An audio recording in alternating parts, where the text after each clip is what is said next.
한 번 더 인사합니다. 하나님이 하십니다. 네. 설교 제목을 큰 소리로 한번 읽어보겠습니다. 시작. 고넬료 가문의 성령 강림. 고넬료가 이방인입니다. 이방인. 특히 이방인 중에 지금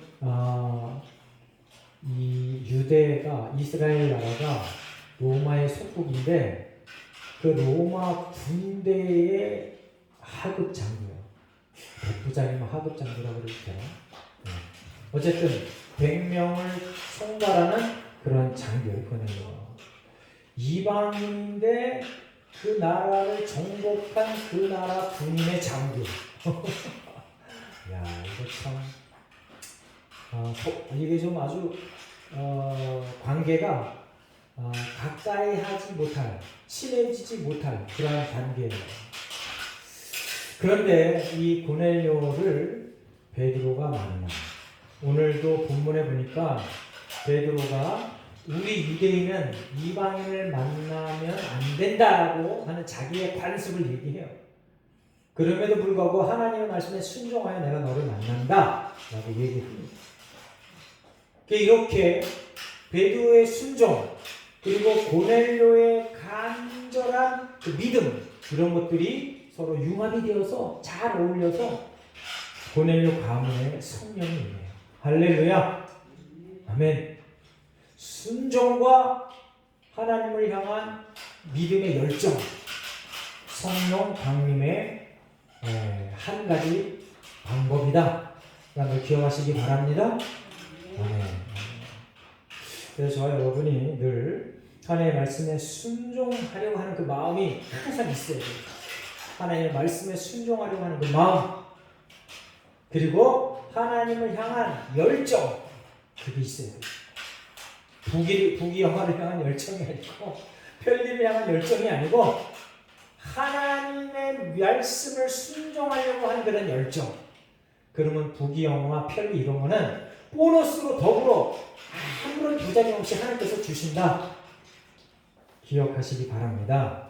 자, 오늘 사도행전 10장 24절부터 48절까지는 세 가지 내용이 기록되어져 있습니다. 24절부터 33절까지는 베드로와 고넬료가 만나는 그 장면을 소개했고요. 34절부터 43절은 베드로의 설교. 이 베드로의 설교는요, 사도행전에 나오는 베드로의 마지막 설교예요. 베드로의 마지막 설교. 자, 그리고 44절부터 48절까지는 고넬료 가문의 성령 강림이 임하는 것을 설명해 놓고 있습니다. 자, 24절을 한번 읽어보겠습니다. 24절 다 같이 한번 읽습니다. 시작. 이튿날 가이사랴에 들어가니 고넬료가 그의 친척과 가까운 친구들을 모아 기다리더니. 자, 이제 고넬료가 자기 하인과 그리고 군인 자기 부하를 붙여서 욥바에 있는 베드로에게 보냈어요. 이때는 통신수단이 뭐였을까요? 이때 통신수단은 사람이 직접 오고 가는 거야. 그런데 이 고넬료가 사람을 보냈는데 베드로가 올지 안 올지를 알았어요? 몰랐어요? 몰랐어요. 안 올 수도 있었어요. 그런데 이 고넬료가 이제 베드로가 올 수 있는 그 날짜를 계산해서 그때 친척과 가까운 친구를 전부 모아놨어요. 엄청난 믿음입니다. 대단한 믿음이에요. 이 믿음은 왜 생겼을까요? 물론 이 믿음이 고넬료가 여태까지 하나님 앞에 기도했고 구제와 선한 일을 많이 했고 그 본성이 하나님을 향한 열정이 많았기 때문에 그렇습니다. 그리고 플러스 이 고넬료가 베드로에게 사람을 보낸 결정적인 이유가 뭐예요? 환상을 봤기 때문에. 그리고 그 환상이 하나님께서 반드시 이루리라고 하는 그 믿음이 있었어요. 여러분들 성경책을 읽으면서 하나님께서 반드시 이 성경대로 우리를 이끌 거라는 믿음이 있어야 됩니다. 성경에 말하는 핵심 내용이 뭔지 아시죠? 예수가 그리스도다. 예수를 믿으면 우리가 영생하도록 살아간다. 할렐루야. 성경의 핵심 내용이에요. 성경의 핵심 내용. 그걸 고넬료는 자기의 열정과 그리고 환상을 보고 그걸 믿었다는 거예요. 베드로가 올 줄 확신했다는 거예요. 여러분들 삶 속에서 작은 그 부분마다 하나님의 말씀이 순종되어지는 놀라운, 그게 바로 기적이에요. 그게 기적이야. 여러분들의 삶의 작은 부분에서 아니면 큰 부분에서 하나님의 말씀에 순종해내는 것, 그게 최고의 기적이에요. 아멘? 아멘. 그게 최고의 기적이야. 하나님은 그걸 원하셔. 여러분들의 거룩한 삶, 성결한 삶, 말씀대로 순종하는 삶, 그걸 원하셔. 자, 이제 이 고넬료가 가까운 친구들, 친척들을 전부 모아놨어. 와, 참 대단해. 그때에 마침 베드로가 들어와요. 얼마나 이 드라마틱해. 그때 마침 베드로가 들어와. 그런데 이 고넬료가 베드로 발 앞에 와서 엎드렸대. 그리고 절을 했대. 와, 이거 참 놀라운 일입니다. 자, 베드로는 어떤 사람이에요? 지배국. 이미 점령당한 나라에 그냥 일개 선생이야. 물론 따르는 무리가 많았죠. 수천 명. 우리 여기 본문 앞에 쭉 보니까 전부 더하면 한 수만 명 될 거예요. 따르는 무리가 많았지만 지배국의 일개 선생이야. 그것도 힘이 대단한 것도 아니고 이제 막 처음으로 탄생한 신생 종교의 이단이라고 모든 사람들이 여기는 그런 신생 종교의 조그만 리더였었어요. 고넬료는 누구예요? 지배국가의 피지배국가, 지배하는 그 국가 로마의 장교야. 군인을 이끄는 장교야. 그런데 이 장교가 베드로 앞에 무릎 꿇었고 절을 했대. 야, 이게 참 놀라운 일입니다. 그럼 이제 우리가 이렇게 생각할 수도 있어요. 야, 내가 예수를 믿으면 모든 사람이 내 발 앞에 와서 무릎 꿇어야 되나? 이렇게 생각해요. 그건 정말 착각이에요. 오만이에요. 잘못된 생각이에요. 옛날에 어떤 분이 자기가 성령 충만하대. 그러면서 자기를 핍박하거나 자기 앞에 해코지 하는 사람은 전부 죽을 거래. 야, 이 회개망측한 말이야. 성경에 어디 그런 말이 있어? 이 기도 많이 하고 헷가닥한 사람들은 가끔 그런 비친 소리를 해요. 물론 하나님께서 그렇게 할 수도 있어. 그런데 그게 성경에 없는 그런 얘기를 해. 자, 베드로가 이 고넬료가 자기 앞에 절하니까 어떻게 했어요? 나도 사람이다. 나한테 그러지 마라. 나는 경배의 대상이 아니다. 나는 너희와 똑같은 사람이다. 자, 우리가 25절, 26절을 읽으면서 이러한 짓거리를 하는 그러한 부류들이 있어요. 누구예요? 이단들. 이단의 종교를 만들었거나 그 이단의 종교가 만들어서 계속 발전해서 파생된 그 이단의 그 교주들. 그들은 한결같이 나를 잘 받들어야 돼 이렇게 얘기합니다. 한결같이. 그리고 너희들 재산 나한테 거의 다 바쳐야 돼. 많이 갖고 와.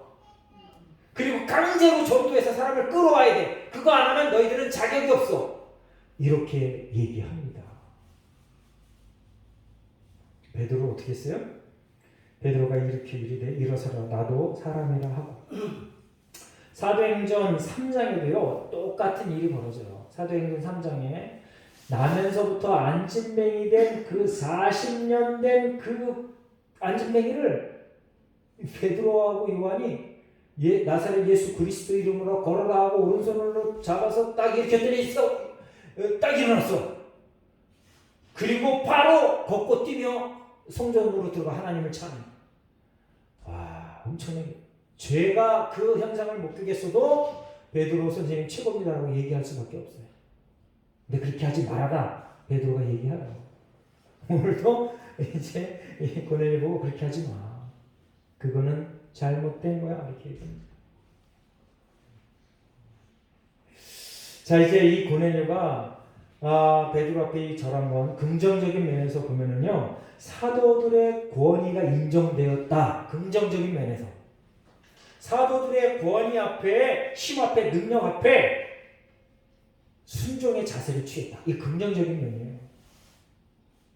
그렇다고 목사들 앞에 절하라 그런 소리는 아닙니다. 그거 하면 안 됩니다. 그렇다고 목사를 개무시하라 그런 소리가 아닙니다. 목사가 전하는 하나님의 말씀에 그 권위에 순종하라는 거예요. 하나님의 말씀의 권위에 순종해라. 목사들 만만히 봐라 이런 소리 아니고, 목사를 무시하라 이런 소리 아닙니다. 그리고 고넬료의 겸손하고 순수한 성품을 여기서 보여주는 거예요. 그리고 또 그 반대되는 거, 무지하다라는 거죠. 이 기적을 일으키는 사람 앞에 꾹뻑 절하는 건 무지해서 그래요. 성경을 잘 몰라서 그래요. 하나님의 뜻을 잘 몰라서 그런 거예요. 자, 26절에 이렇게 써서 나도 사람이라고. 나도 똑같은 사람이야. 나한테 절하지 마. 오직 경배 받으실 분은, 찬양 받으실 분은 하나님 한 분이다. 기억하시기 바랍니다. 그래서 혹여 이런 사람들이 있어요. 여기 무당들, 점쟁이들 가면은요, 물어보지도 않고 야 너 뭐 때문에 왔지 이렇게 먼저 얘기해. 교만해서 그래. 교만해서 귀신이 쓰이면 교만해요. 그래서 사람들 앞에 자기를 높이 보이려고 묻지도 않고 무조건 그걸 딱 알아맞혀. 근데 베드로는 이미 하나님께서 가르쳐줬어요. 예? 뭐 때문에 가라 하는 거를. 그런데도 불구하고 잘 알면서도 나를 왜 불렀냐고 물어요. 나를 왜 불렀냐. 29절에 나를 무슨 일로 불렀냐 이렇게 물어요. 그래서 혹여 성령 충만하고 기도 많이 했던 사람들이 이렇게 대화하다가 지나가면서 당신 이랬지 저랬지 그러면은 좀 경계를 해야 돼. 경계를 해야 돼. 무당 흉내를 낸다니까요. 점장의 흉내를 내요. 이 베드로가 먼저 물었어요. 순서에 맞게, 규모에 맞게, 질서 있게 그렇게 대화를 진행해 나가는 사람들을 여러분들이 함께 하시기를 부탁드립니다. 내가 이런 능력이 있어라고 과시하기 위해서 너 어제 뭐 했지, 그제 뭐 했지, 여태까지 이성관계가 난잡했지 이렇게 먼저 말하는 사람들은 조심해야 돼. 자기를 높이 세우려고 하는 그런 마음이 본 바탕에 깔려 있는 거예요. 그래, 내가 이만큼 능력이 있어, 내가 이만큼 예지력이 있어, 너 까부지 말고 내 앞에 꼼짝 말고 있어, 내 말에 순종해, 이런 그 교만함이 깔려 있는 거예요. 베드로는 벌써 다 알고 있었던 거죠. 하나님께서 가르쳐 주셨어. 가라, 복음을 전해라, 이방인에게 복음을 전해라.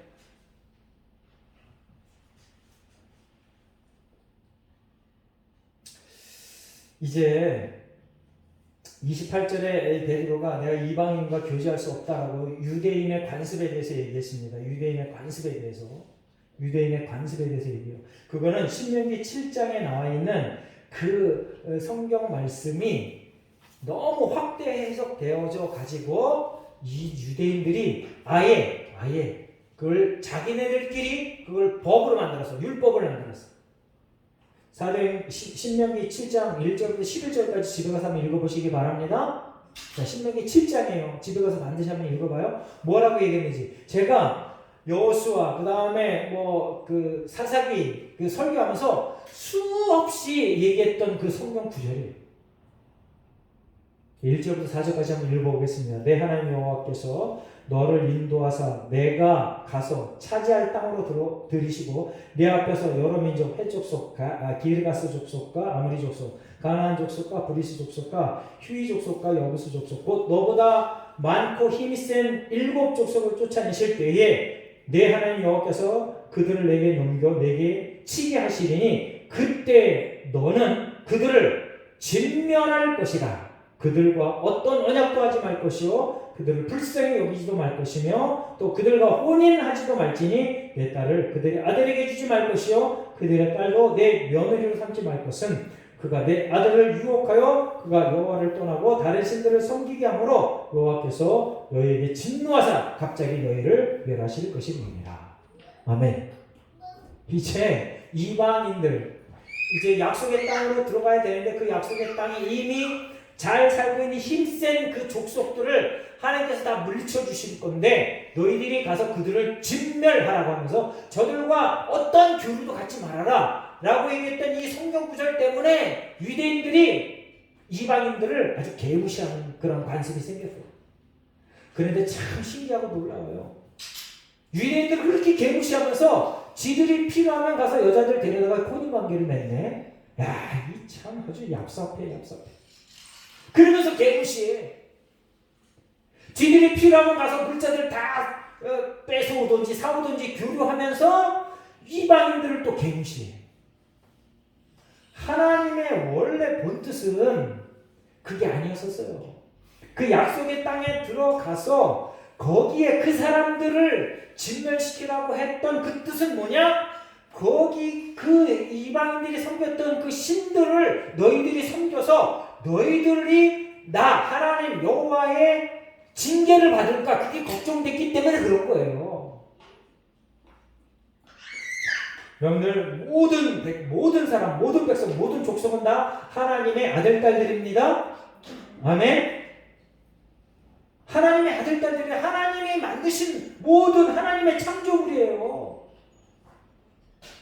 근데 유대인들은 자기들만 선민이다라고 이 신명기 7장 이 성경 구절을 가지고 그렇게 고집스럽게 수천 년 살다가 지금 베드로 시대 때도 똑같이 베드로 입을 통해서 그 얘기를 해요. 베드로가 성령 충만을 받은 사람인데 베드로가 그 얘기를 해.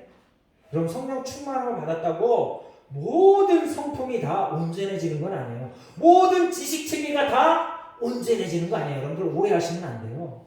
성령 충만이 만사형통 무조건 오케이 모든지 다 잘 돼 이런 게 아니라는 걸 기억하시기 바랍니다.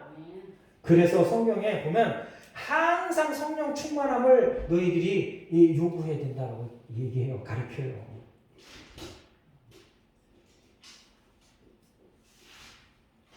이제 이 베드로가 이 이방인들을 향한 그 태도가 여기서 확 바뀌어요.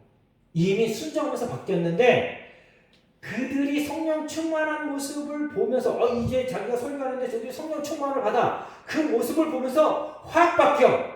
10장에서 확 바뀌어.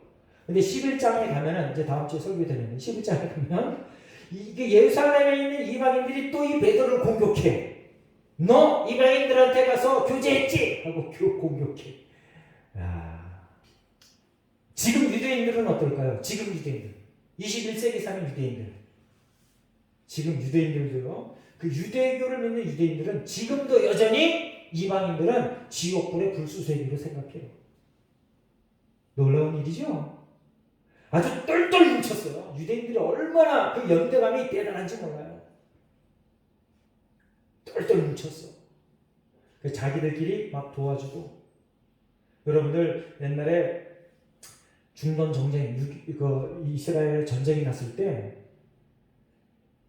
미국에 사는 그 부자 유대인들이 청년들이 어떻게 했는 줄 알아요? 자기가 전쟁에 안 가도 돼. 발 벗고 나서서 전쟁이 났다니까요.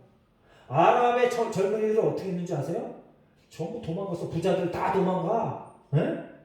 유대인 부자들은 청년들 자식은 자기가 나라에 전쟁이 일어나니까 부모가 보내. 우리 자기가 스스로가 가.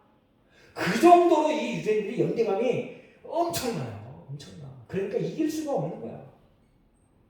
하나님의 말씀으로 똘똘 뭉친 이 유대인들. 그런데 예수 그리스도의 복음으로 깨져야 돼.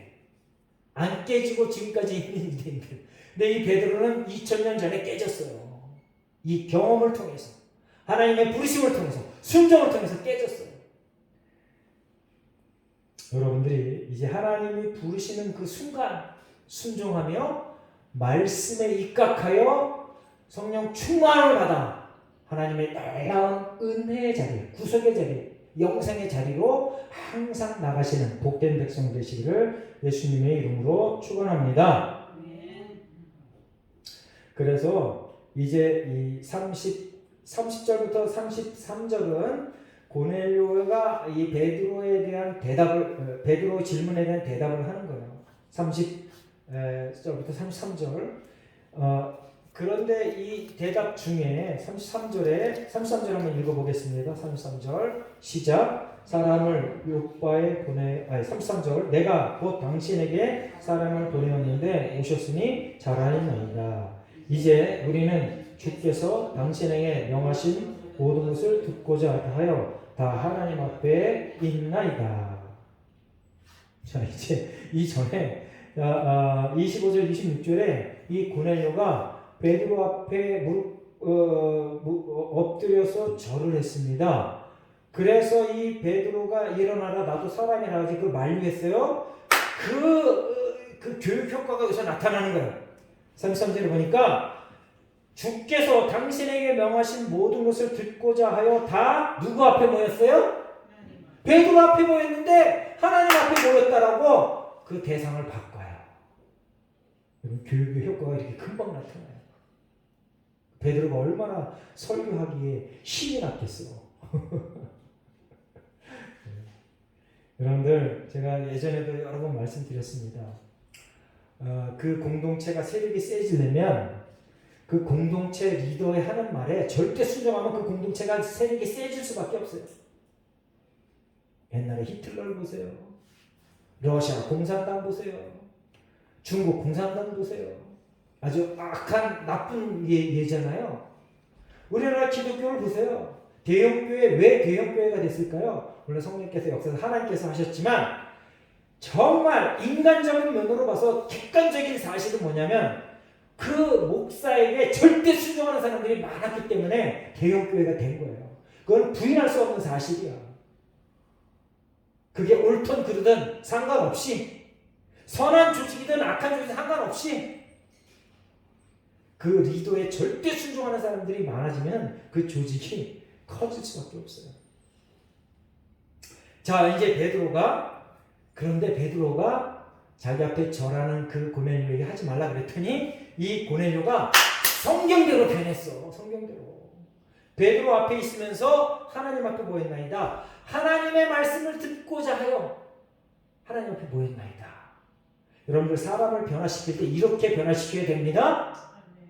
너희들 내 말에 다 순종해 이러지 말고 자 하나님 앞에 변화돼서 하나님 말씀을 듣고자 합니다 라고 당신의 그 크신 능력 당신의 그 경건함을 통해서 내가 뭔가 혜택을 받고자 원합니다. 이런 사람은 만들지도 말고 내가 그런 사람도 되지도 말아야 돼. 하나님의 본능 예수 그리스도의 이름으로 모든 기적과 모든 능력이 나타납니다 라고 하는 사람을 만들고 그렇게 말하는 사람을 여러분들이 함께 하시기를 예수님의 이름으로 축원합니다. 근데 우리가 이게 순서가 막 바뀌어. 막 헷갈려. 이해가 막 안 돼.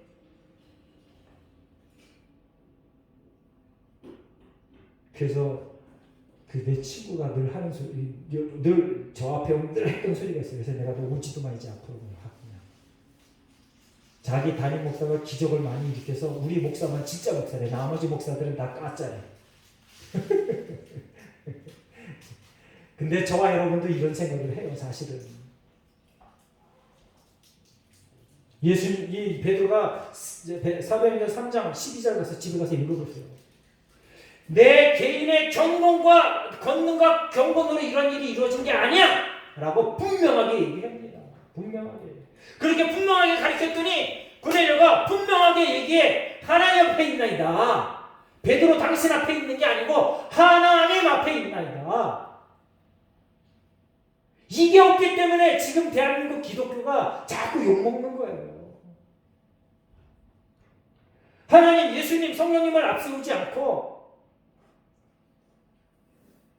내 경고가 내 능력으로 한 거야. 나를 좀 잘 섬겨봐. 이렇게 하기 때문에 대한민국의 기독교가 자꾸 욕먹는 거야.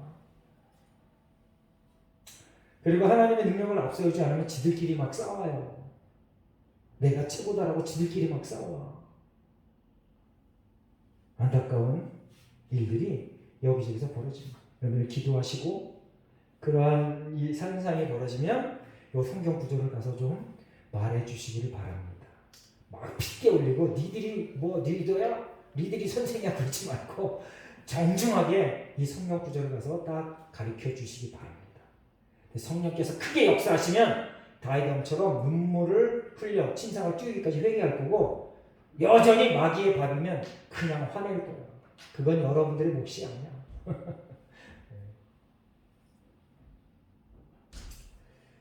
그래서 이 베드로가 자기도 변해. 이 베드로가 순종했더니 자기가 더 큰 은혜를 받아. 34절 베드로가 입을 열어 말하되 내가 참으로 하나님은 사람을 외모로 보지 아니하시고 이제 드디어 마침내 유대인의 그 잘못된 관습 그 가치관에서 깨져요. 여기서 깨져.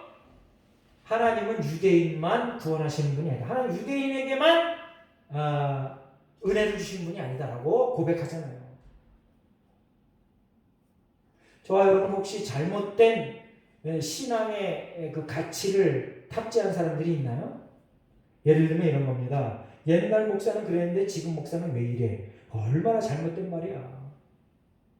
옛날 장로는 이랬는데 지금 장로는 왜 이래? 그게 정말 잘못된 거예요. 그렇게 말하지 말고요. 성경 말씀이 이렇게 기록되어져 있는데 목사님 이렇게 했으면 좋겠어요. 이렇게 말을 해야지. 옛날 장로는 이랬는데 지금 장로는 왜 이래? 그러지 말고 성경에 이렇게 기록되어져 있는데 장로가 해야 될 일은 이겁니다. 그렇게 얘기를 해야지. 사람이 기준이 되어서는 안 됩니다. 성경이 기준이 되어야 돼요. 성경이 기준이 돼야 돼요. 자, 이제 이 베드로가 그 여태까지 만들어놨던 교리, 여태까지 사실이라고 여겨왔던 그 가치 체계를 무너뜨려요. 그 가치 체계를 무너뜨리고 교리를 바꾸는데 기본이 된 게 뭐냐면 성경 말씀이고 하나님의 말씀이에요. 내가 여태까지 쌓아왔던 그 여러 가지 지식 그런 게 아니고.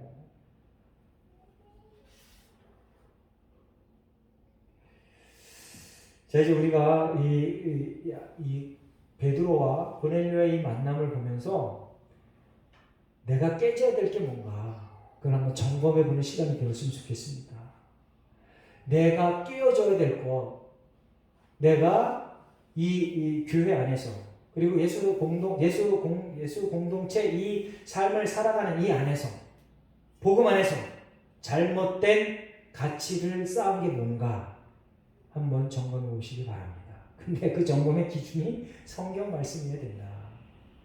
내 편리가 아니고 나를 변호하려고 하는 그 야섭한 그런 수작이 아니고 성경 말씀에 있는 그대로를 거울 삼아서 그것을 점검해보고 그리고 고쳐나가는 저와 여러분이 되었으면 좋겠습니다. 그래서 이 41절을 한번 읽어보겠습니다. 제가 모든 백성이 하신 것이 아니요 오직 미리 택하신 증인 곧 죽은 자 가운데서 부활하신 후 그를 모시고 음식을 먹은 우리에게 하신 것이다. 이제 이 베드로가 설교하고 있어요. 고넬료가 쭉 베드로의 질문에 답하게 하고 당신을 부른 이유를 접하게 하고 그 얘기를 다 들은 다음에 예수가 그리스도라고 하는 그 설교를 하는 겁니다. 그 설교 중에 이런 얘기를 하는 거예요. 모든 백성이 하신 것이 아니에요.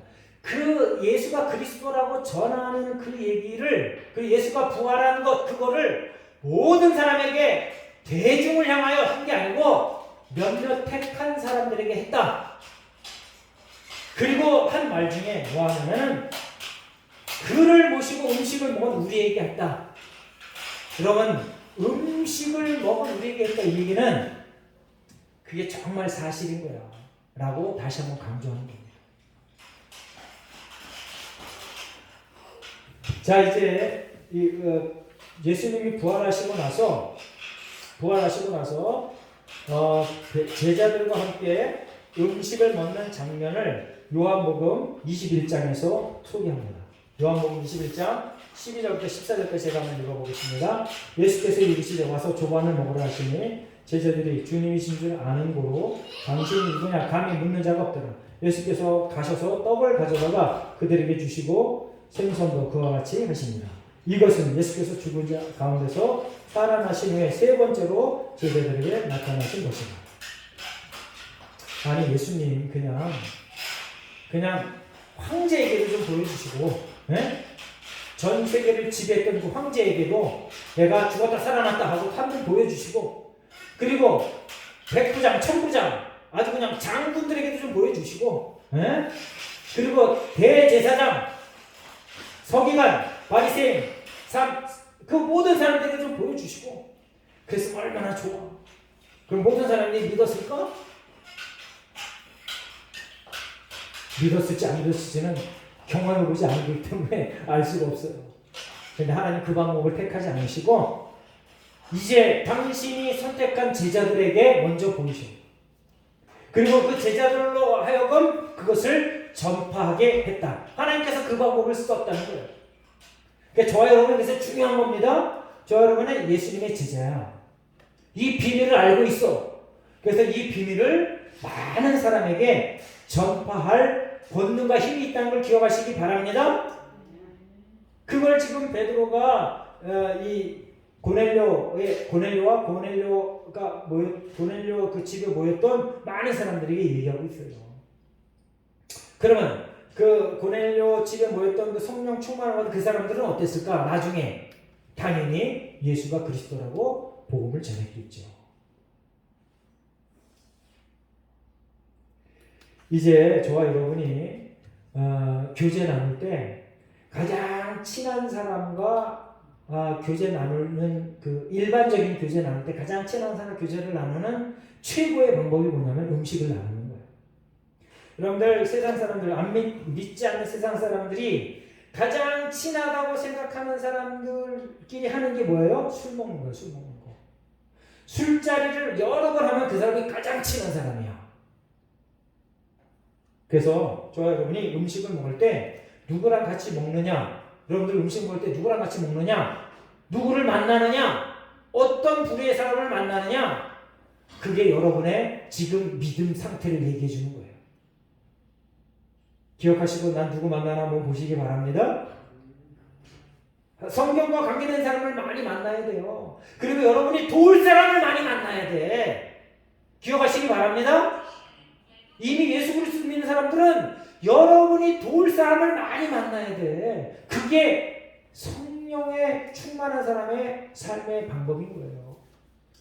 어떻게 하면 내가 도움을 받을까 하는 사람을 찾으려고 눈이 시뻘겋면 안 되고, 내가 도울 사람이 어디 있나 그걸 찾으시기를 바랍니다. 자, 이제 베드로가 설교할 때 44절에 보니까 성령이 임했어요. 성령 충만함이 임했어. 그래서 이들이 성령 충만함의 한 그 현상으로 방언을 하고 찬양을 했습니다. 방언을 하고 찬양을 했습니다. 이제 마가복음 16장에 보면은 예수님께서 성령 충만함을 받으면 이러한 표가 나타날 거다라고 가르쳤어요. 마가복음 16장 15절 17절 있습니다. 또 이르시되 너희는 온 천하에 다니며 만민에게 복음을 전파하라. 믿고 세례를 받는 사람은 구원을 얻을 것이요 믿지 않는 사람은 정죄를 받으리라. 믿는 자들에게 이런 표적이 따르니 곧 그들이 내 이름으로 귀신을 쫓아내며 새 방언을 말하며. 여러분들이 전도해서요, 그 전도해서 예수를 구주로 받아들이면 그 사람들에게 하나님께서 큰 권세를 주신다.